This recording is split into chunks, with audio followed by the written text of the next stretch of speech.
Welcome to the journey with White Spirit Walker. My name is Angela Kathleen Stout. I am an artist, sage, and healer.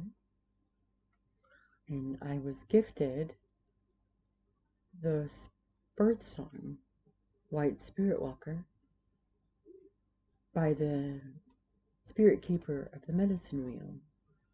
I was meditating in the wheel and communing with the spirit that guards the energy of that medicine wheel. And he said to me, "I know your name." Okay? He goes, "It's White Spirit Walker." Oh, wow, okay. Well, I didn't understand what that meant. A few years later, I was working with a native teacher. Her name is River Eyes. And I told her about the experience.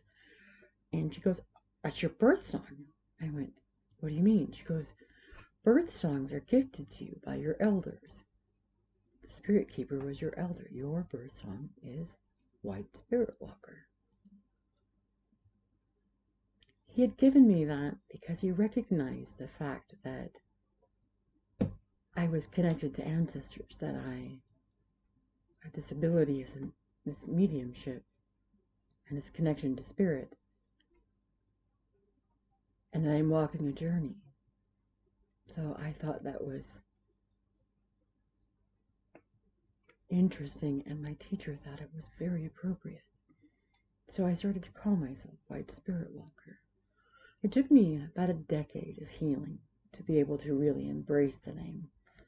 And I do now, because it talks about how I'm on this journey, how I am walking a path of self-discovery. So I was in the 12-step program for about 10 years as an addict. And it was a marvelous experience. I really learned a lot about myself and about the trauma that I had gone through and why I turned to drugs in the first place, and food and relationships, which is what I was very much addicted to. It was a great experience, but my sponsor at the time, at the end there, said, "We've taken you as far as we can, and now you need to go seek counseling." And I did. I found this person who was helping me to understand my PTSD because of the trauma, very traumatic childhood. And she said, "You have way too much time on your hands for thinking. You need to get a hobby." Well, I began to paint. And I didn't know it at the time, but it was a great way for me to express non-verbally some of the emotions that I had buried very deeply. And in 2002, I came up with this idea to sculpt fabric onto the canvas first, which, again, I didn't know why it was helping me, but it was. It pulled me into my body through the feel of the fabric, the smell of the glue, that sort of thing. And it helped me to express, again, very nonverbal emotions. And I found out later, through alternative healing, that what it was doing was pulling me into my body and grounding me into my body, which I had escaped from my body during the trauma. And I needed to reconnect to my lower chakras to fully heal, to become whole. I had split myself in this dissociative behavior into many pieces, and I, through alternative healing, did soul retrieval and that sort of thing. So my intuition guided me to art as a healing process. Now, the sage part is very interesting because sacred is very personal, and the sage is talking about sharing your knowledge that your life experience has given you and turn around and help other people with that knowledge. And so the name of a sacred sage is very appropriate. I view life as climbing a rock wall, right? Because we are struggling to get up this wall, and mine is like, trying to go backwards up this wall. It's very difficult, but I can turn around and I can see people who are coming up behind me and be able to guide them. Don't go that way, go this way. This is an easier path. Go around the other way. The handhold is right there.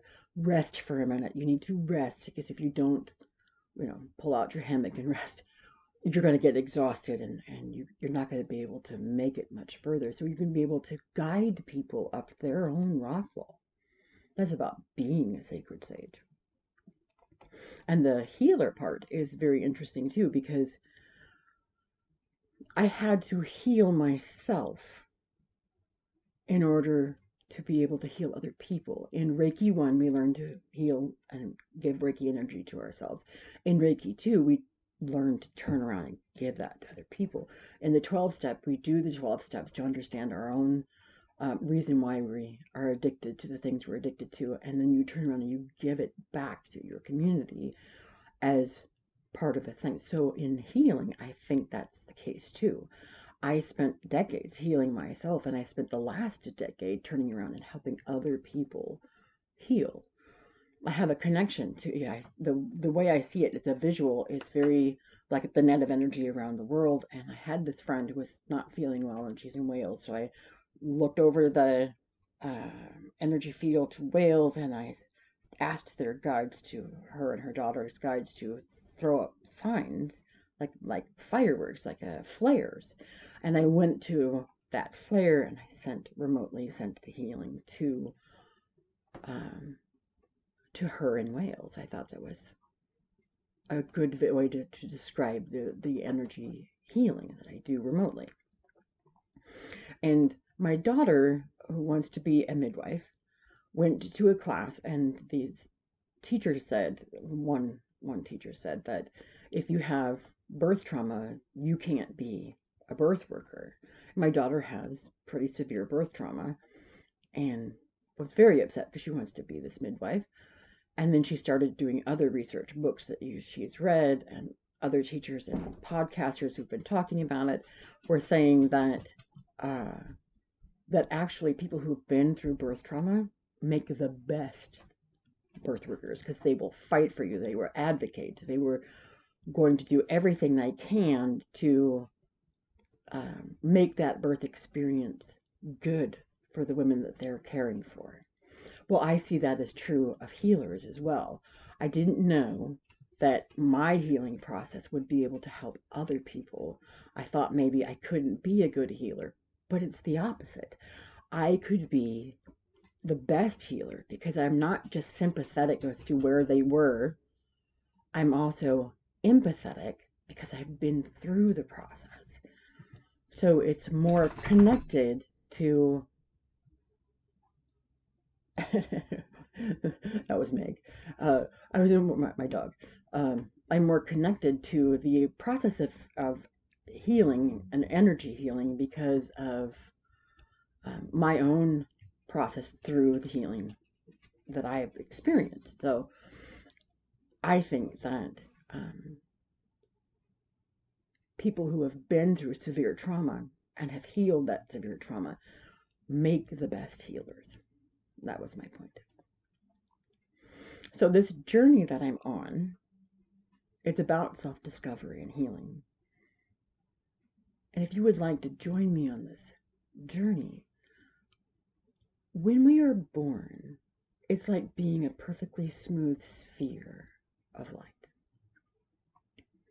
And through experiences, both bad and good, we are ground down in areas. And it's a painful process, and we lose little parts of ourselves when we're being ground down. But these experiences, if we look at it from a perspective of being like a jeweler who is creating facets on a diamond, right? It's grounding down these diamond facets. The more experiences that we have, the more complex and beautiful this diamond is. If you shine a light on a sphere, there's light. If you shine light on a diamond, it becomes brilliant and very shiny and beautiful. And through this process, I have found that I'm a very shiny person. I've been through a lot, and my diamond facets are very complex. And what I'd like to show you how to connect to the fact that you are also a very shiny diamond. So join me on this journey, and let's find our own beauty and discover our own healing process.